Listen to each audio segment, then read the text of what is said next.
우리가 미국에서 이민 생활을 하니까 길을 걸어가다가 혹은 어떤 장소에서든지 미국 사람들을 만나면 자주 듣는 말들이 몇 가지가 있습니다.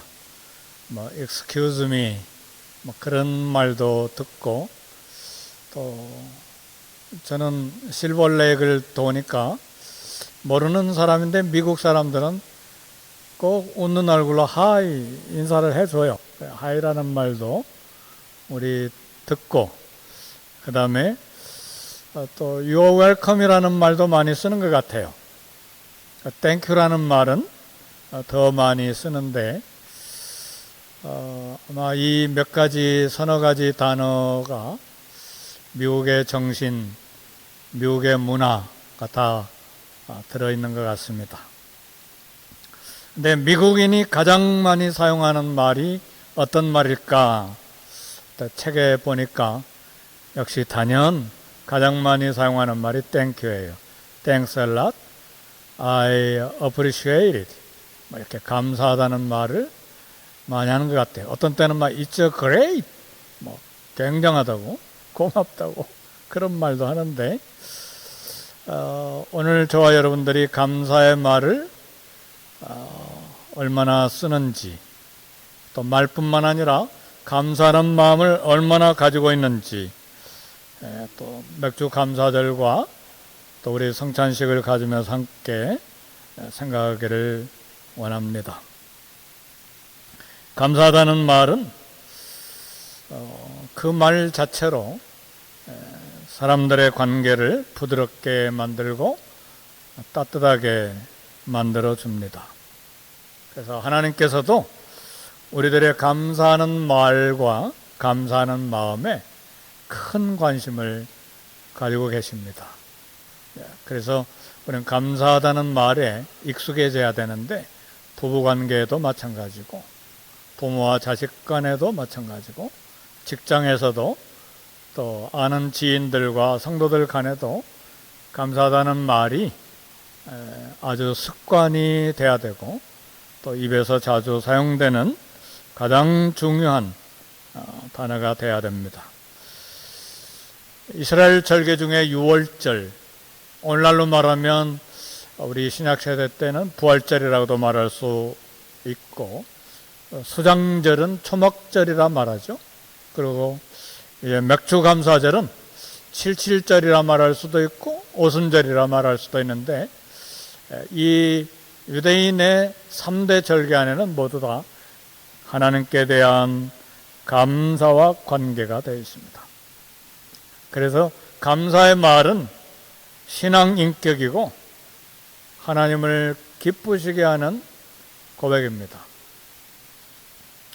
러시아 문학가 도스토옙스키는 이런 이야기를 했어요. 인간은 어처구니가 없을 정도로 감사할 줄을 모른다.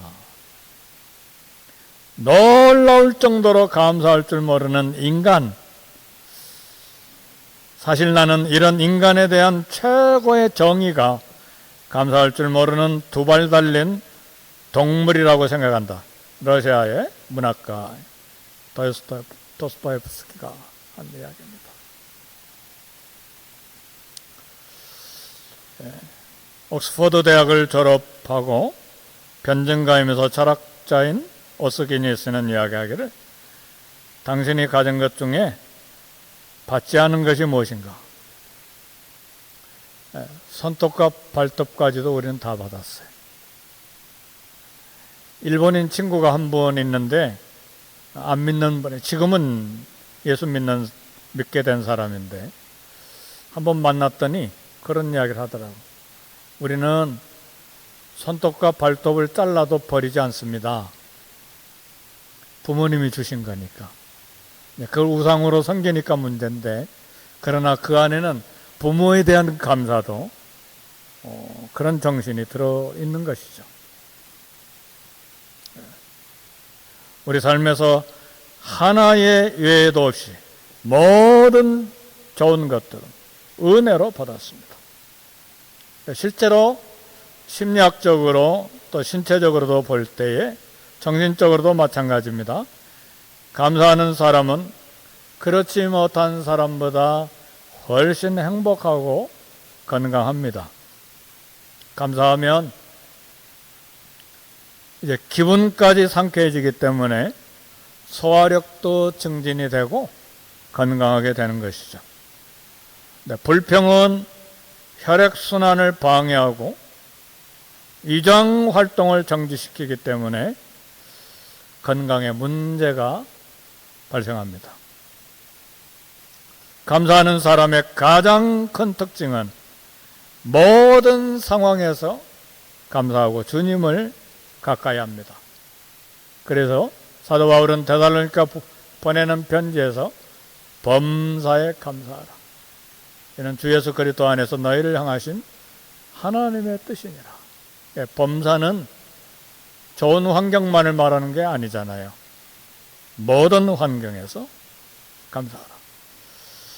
감사함으로 주께 더 가까이 나아가는 저와 여러분이 되시기를 주의 이름으로 축복합니다. 시편 73편 말씀 보니까 내가 항상 주와 함께하니 주께서 내 오른손을 붙드셨나이다. 하나님께 가까이함이 내게 복이라 그랬어요. 좋은 일, 나쁜 일, 즐거운 일, 슬픈 일, 이런 일들은 우리 일생을 통해서 우리에게 다가오고 지나가는데 상관없이 주님께 감사하고 하나님을 더 가까이 하는 신앙생활이 우리에게 필요합니다.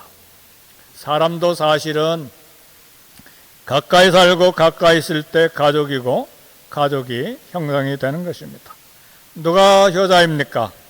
용돈을 많이 주는 자녀가 효자입니까? 좋은 음식을 대접하는 자녀가 효자입니까? 그런 것 하지 않더라도 부모를 자주 찾아뵙는 자식이 효자입니다. 양로병원에 갔는데 1년에 한 번 올까 말까, 전화도 반년이 가도 한 번 할까 말까, 그 부모님은 눈물 흘리는 것이죠. 그러나 마음으로는 우리 자녀들 회사에 얼마나 바쁠까? 자녀들 키우는데 얼마나 바쁠까? 직장일 얼마나 바쁠까? 자녀를 위하는 마음으로 가득히 채워져 있지만 여전히 고독한 건 사실입니다. 누가 효자이고 효녀인 자식입니까? 가족관계, 사랑하는 사람의 관계는 틈이 없이 가까워야 합니다. 미국의 젊은 남녀가 결혼하려면 한 사람은 동부에 살고 한 사람은 서부에 살면 거의 결혼은 불가능합니다. 남자가 가든 여자가 오든 가까이 살아야 얼마 사귀고 몇 년 사귀다가 결혼이 되는 것이죠. 네. LA 살고 세크라멘토 살아도 그건 힘들어요. 제가 자녀들 보니까 그래요. 관계가 맺어지기가 어렵습니다. 오늘 누가복음 22장 54절에서 62절 보니까 인간관계는 그렇다 할지라도 결코 거리를 멀리해서는 안 될 분이 계세요. 우리 주님과의 거리입니다. 우리 예수님과의 거리는 매달, 매주, 매시간, 매순간 가까워야 합니다. 맥주감사절을 맞이해서 평생에 우리 예수님을 감사로 가까이 하는 저와 여러분 되시기를 제 이름으로 축복합니다. 첫 번째로 생각할 것은 주님으로부터 멀어지는 것을 경계해야 됩니다. 오늘 본문 누가복음 22장 54절에 보니까 예수를 잡아 끌고 대제사장 집으로 들어갈새 베드로가 멀찍이 따라가니라 그랬어요. 멀찍이라는 말 우리 코로나19 팬데믹 때 많이 들었던 단어예요. at a distance예요. distance, 거리두기, 멀리하기. 그죠? 베드로가 주님을 배반하게 된 것은 몸이 주님과 멀어진 데 있습니다. 베드로는 고백하기를 주님이 감옥에 가도 따라가고 죽는데도 나는 따라가겠습니다 하고 맹세를 했어요. 근데 몸이 떨어지자 마음도 멀어지고 결심도 떨어지고 희생과 충성도 땅에 떨어지고 다 멀어졌습니다. 아무리 마음이 있어도 일단 몸이 떠나 있으면 마음도 사랑도 멀어지는 것이죠. 이웃 사촌이라는 말이 있어요. 몸이 가까이 있는 이웃이 형제보다 더 가깝다는 말입니다. 우리 신앙의 원리도 동일하게 적용이 됩니다.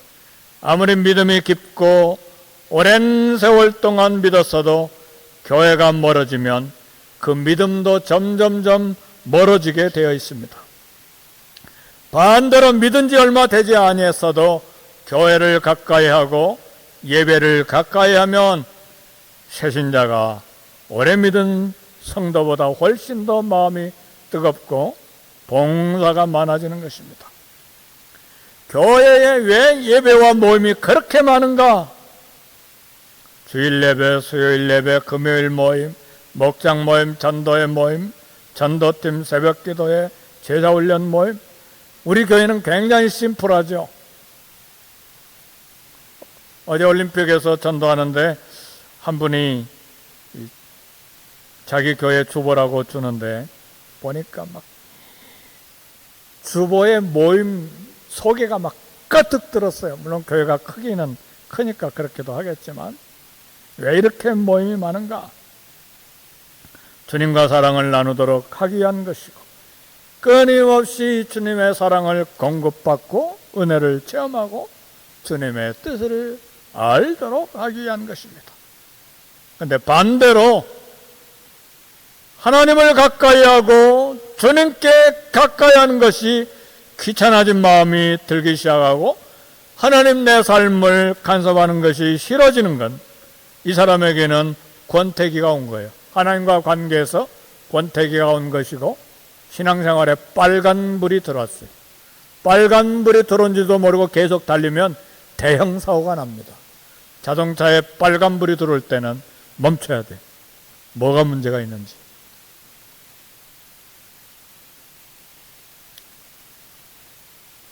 주님과 가까이 하는 것이 귀찮고 하나님 간섭이 싫은 마음이 들 때 이것보다 더 하나님을 섭섭하게 하고 하나님 마음을 불편하게 만드는 것은 없습니다. 야고보서 4장 8절에 야고보 선생님은 이렇게 이야기했어요. 하나님을 가까이 하라. 그리하면 너희를 가까이 하시리라. 우리는 멀찍이 주님을 따라가는 것이 아니라 주님을 가까이 틈이 없이 가까이 따라가야 됩니다. 두 번째로 생각할 것은 우리의 신앙 체험이 우리의 믿음을 보장하지 못한다는 사실이에요. 예수님이 대제사장 법정에 계실 때에 베드로가 요한의 도움을 받아서 아마 요한이 대제사장 집에 어떤 직원과 누군가는 모르지만 친척 관계에 있으니까 들어갈 수 있게 했던 것 같아요. 베드로가 몰래 따라 들어갔는데 56절에 보니까 예수님이 잡히신 때는 이른 봄이라 새벽이 추웠어요. 저도 3월달에 이스라엘에 한번 간 적이 있는데 굉장히 춥더라고요. 비가 오고. 근데 여기 예수님이 잡히신 법정에 이른 봄이라 더구나 새벽이라 굉장히 추웠어요. 그래서 사람들이 모닥불을 피웠는데 베드로도 끼어서 불을 함께 쬐고 있었습니다. 그런데 문제는 모닥불에 비친 얼굴이 분명 예수님의 제자 베드로의 얼굴이에요.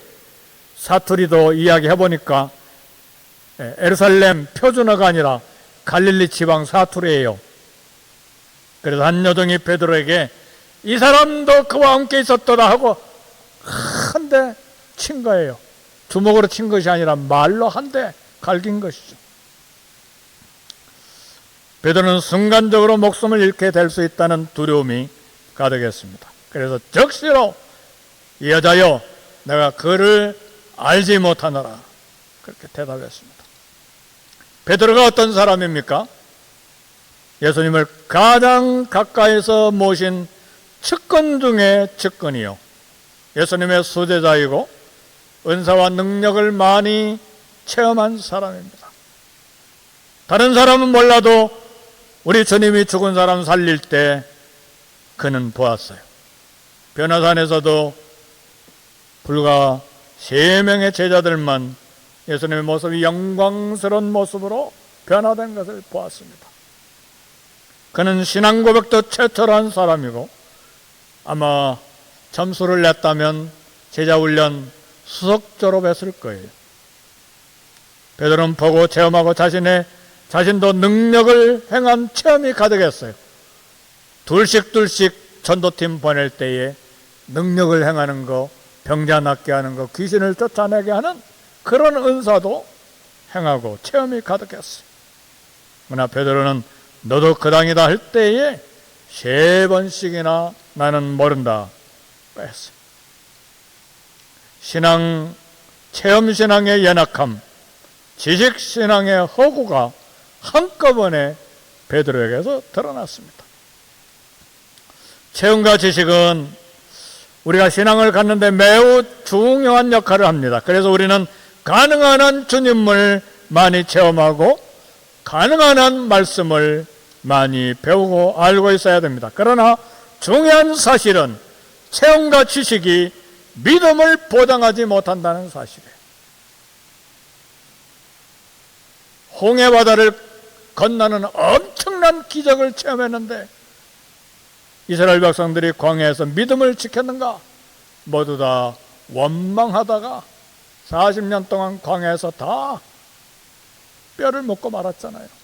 어마어마한 체험을 했는데도 믿음이 보장되지 못한 거예요.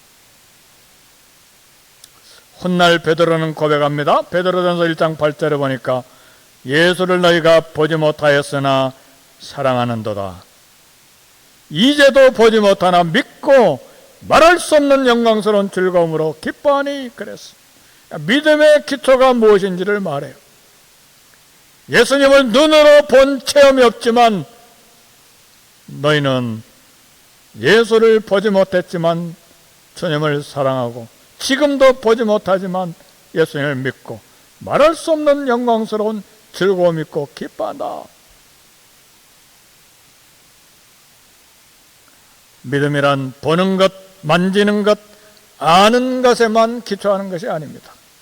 믿음의 큰 기초는 예수님을 사랑하고 예수님을 즐거워하고 예수님을 기뻐하는 마음입니다. 예수님 사랑합니까? 인생의 제일 된 목적이 무엇이뇨? 하나님을 영화롭게 하는 것과 그분을 영원토록 즐거워하는 것이라 그랬어요. 하나님, 예수님 생각하면 마음이 기쁘고 즐겁고 힘이 나고 마음이 뜨거워집니까? 그게 믿음이 있는 거예요.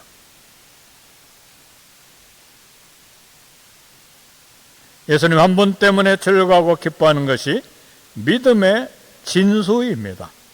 어떤 환경과 상황에서도 예수님 한 분 때문에 만족하는 마음, 믿음이에요. 우린 감정이 상하면 예배도 무시하고 절제 없는 말을 막 쏟아내는 경우도 있는데, 그러나 예수님을 보지 못하지만 주님을 사랑하고 즐거워하는 것이 믿음이요. 이런 믿음의 사람이 예수님의 고난의 현장에서 주님을 따라갈 수가 있습니다. 이런 믿음의 사람이 예수님의 십자가를 나도 치고 주님을 따라갈 수가 있는 것입니다. 주님이 서신 법정에서 너도 그 당이라, 너도 그 사람이라 할 때에 사도 베드로에게 더 필요했던 것이 무엇이었습니까? 아직도 체험이 더 필요했습니까? 아직도 지식이 더 필요했습니까? 베드로에게 진실로 필요했던 것은 예수님을 가장 소중하게 여기는 마음이 필요했던 것입니다. 그러나 예수님보다 베드로는 자기 목숨 보존에 더 큰 관심, 비중을 두었어요. 베드로는 예수님보다 자기 이익에 더 큰 가치와 중요성을 두고 있었습니다. 사랑하는 성도 여러분, 나와 여러분은 무엇을 예수님보다 더 소중한 가치로 붙잡고 살고 있습니까? 무엇이든지 예수님보다 더 귀한 것을 붙잡고 있는 사람은 십자가를 만날 때 짊어질 수가 없어요.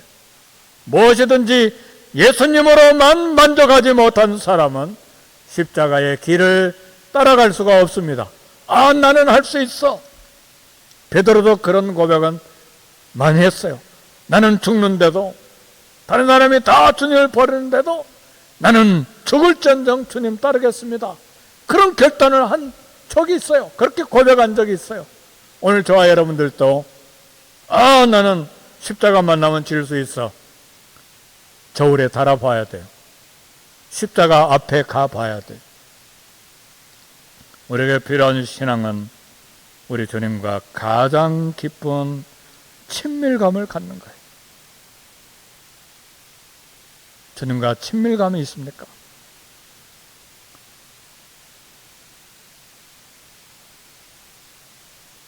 우리가 목표하고 소원해야 될 가장 중요한 소원해야 될 건 하나님과의 친밀감입니다. 다윗도 시편 27편에서 내가 여호와께 구하였던 것 곧 그것을 구하리니 내가 내 평생에 여호와 전에 살면서 여호와의 아름다움을 사모하며 그 성전에서 사모하는 것이다.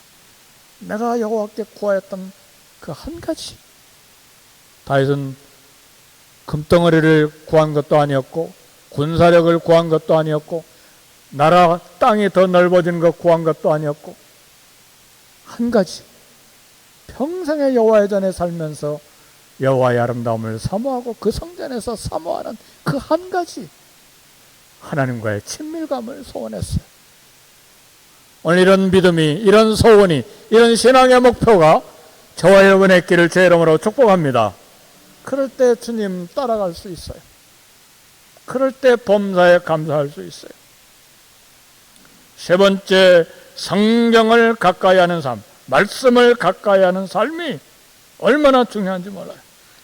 누가복음 22장 60절에서 22절 보니까 베드로가 닭 울음소리를 듣고 회개하는 장면인데 베드로 귀에 들린 닭 울음소리가 놀랍게도 주님의 말씀을 생각나게 했어요. 오늘 닭 울기 전에 네가 3번 나를 부인하리라. 이 주님의 말씀이 생각난 거예요. 우리도 닭 울음소리와 같은 환경에서 들려오는 소리가 있을 때에 주의 말씀이 기억이 나야 돼요. 인간의 비극은, 신앙생활의 비극은 사업의 실패도 아니고 건강을 잃은 것도 아니에요. 모든 환경, 힘든 환경에서 주님의 말씀이 귀에 들려오지 아니하고 주의 말씀이 기억나지 아니하는 것이 신앙생활의 불행이에요. 성령은 분명히 그리스도의 말씀이 생각나게 하시고 그리스도의 말씀을 가르쳐 주신다고 했어요. 주님의 말씀은 단순히 좋은 교훈, 명상에 유익을 주는 그런 철학이 아닙니다. 생명과 직결되는 영혼의 양식이요, 인생길의 등불이 됩니다. 죄를 범한 영혼이 듣고 회개하게 하는 말씀이요, 죽었던 영혼을 소생시키는 다시 살아나게 하는 말씀이에요. 교만한 마음을 깨뜨리고 겸손을 만드는 능력이 있어요. 하나님의 말씀은 회개케 하는 책망과 능력이 있습니다. 말씀은 주님을 부인하는 베드로의 양심을 깨우쳤어요. 성경 말씀은 사명을 버릴 때 사명을 깨워 흔들어 일어나게 하는 능력과 은혜와 사랑이 있습니다. 그래서 우리는 말씀을 읽고 듣는 것을 소중하게 여기고 말씀을 따라 살아야 돼. 그래서 교회에 많은 모임이 있을 때 새벽, 수요일, 금요일, 목장 모임, 전도회 모임, 어떤 제자훈련 모임이든 모두 다 말씀이 핵심과 중앙에 있어요. 끊임없이 하나의 말씀을 듣고 기억나게 하고 깨닫게 하는, 우리 영혼을 살리고 이 땅을 살아가게 하는 영적인 능력이 되는 것입니다. 하나님을 가까이 합니까? 그 말은 하나님 말씀을 가까이 하는 것입니다. 하나님이 멀리 있습니까? 그 삶은 분명히 성경 말씀이 멀리 있습니다. 하나님 말씀이 멀리 있습니까? 확신하건대 하나님 멀리 떨어져 살고 있는 거예요.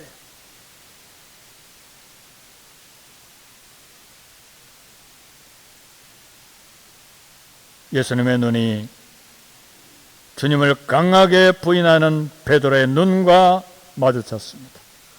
예수님의 눈은 책망이 아니라 사랑과 연민과 재헌신을 요청하는 그야말로 우리 주님의 마음이 전달되는 눈빛이었어요. 이런 상황에서 사도 베드로는 울고 우는 통곡의 시간을 가졌어요. 베드로만 아니라 우리 예수님도 제자 때문에 울고 도망간 제자들도 울고 오늘 우리도 이 말씀을 들으면서 우리 마음으로 눈물을 흘립니다. 옥합을 가지고 예수님 발에 향유를 부었던 여인, 아무 말도 하지 않냐고 눈물을 흘릴 뿐이었어요. 흐트러진 삶, 깨어진 인생을 일삼았던 여인이 용서받았을 때에 눈물로 예수님의 발을 적실 수밖에 없었어요. 그래서 분수에 넘친 여인은, 그야말로 옥합을 깨뜨리는 분수에 넘친 여인의 헌신은 이유가 있어요. 분수에 넘친 상상을 초월하는 넘치는 주님의 용서가 있었기 때문에 옥합을 깨뜨린 거예요. 옥합은 한 달, 두 달 일해서 벌 수 있는 향유가 아니잖아요. 한 끼도 먹지 않고 1년을 벌어야 저축해야 모을 수 있는 그런 값인데, 그걸 다 깨뜨려서 한꺼번에 주님의 머리에, 주님의 발에 부은 것은 분에 넘치는 용서와 사랑 때문이죠. 이 사랑을 어디서 가질 수 있는가? 하나님 말씀입니다.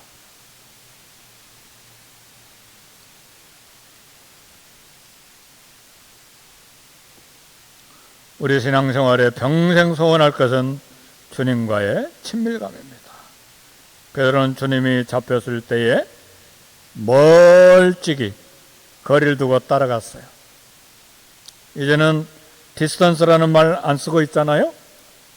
코로나19이 지나갔으니까 그거 생각하지 말고 주님과 가까이 하세요.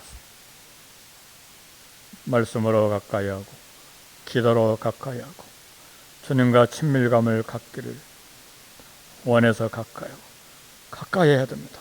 아침에도 새벽에도 낮에도 저녁에도 주님과 가까이 해야 돼요. 부부관계에 틈이 없어야 되는 것처럼 주님과의 거리가 없어야 돼요. 과거에, 지금은 잘 모르겠는데 기러기 아빠들이 미국에 많이 있었잖아요. 자식 교육이 뭐가 그렇게 중요하다고 아빠는 한국에서 돈을 벌고 아내는 아이들과 미국에서 1년, 2년 떨어져서 살아야 됩니까? 그렇게 해야 됩니까? 그래서 사고도 나고 문제도 많이 생기잖아요. 자식은 왔다가 가는 손님인데 결국은 처음 만나고 마지막까지 같이 살아야 될 사람이 남편과 아내인데 왜 기러기로 살아야 됩니까? 부부가 관계에 틈이 없어야 되는 것처럼 주님과의 거리가 없어야 돼요. 주님과 틈을 만드는 내가 붙잡고 있는 것이 무엇입니까? 무엇이 신앙생활의 주님과의 관계에 틈을 만들고 거리를 만듭니까? 우리는 어떤 장소, 어떤 시간에든 모든 순간 주님께 감사하고 주님께 친밀함을 가져야 됩니다. 주님과의 친밀함이 우리 신앙생활의 최우선 목표가 되어야 됩니다. 어제 전도하는데 연세 많으신 나이 드신 할머니가 예수님 믿으세요? 교회 다니십니까? 그러니까 목사님이세요? 네. 나는요 하나님이 없이는 못 살아요. 정말 믿음의 사람을 만났어요. 그런 사람도 있더라고요. 하나님이 없이는 난 못 살아요. 저와 여러분은 뭐가 없으면 못 삽니까? 하나님이셔야 됩니다. 우리 예수님이어야 돼요. 그러면 살 수 있어요.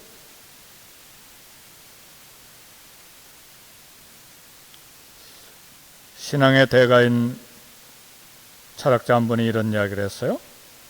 당신의 마지막 생각이 모두 감사가 되도록 하라. 밤새도록 고민하고 갈등하고 그리고 잠을 못 잤지만 결국 결론은 마지막 우리의 생각은 모두가 다 감사가 되도록 하라는 말씀이에요. 나를 죽음에서 건져내기 위해 얼마나 많은 피가 지불되었습니까? 누구의 피가 나를 위해 흘렸습니까? 왜 그 피가 흘렸는지 생각한다면 우리는 감사할 수밖에 없습니다. 주님과의 친밀함은 십자가에 대한 감사의 고백에서 시작이 됩니다. 평생 동안 감사의 고백으로 주님을 가까이 할 수 있기를 주의 이름으로 축복합니다. 우리 성찬식에 참여하겠습니다. 우리 장로님들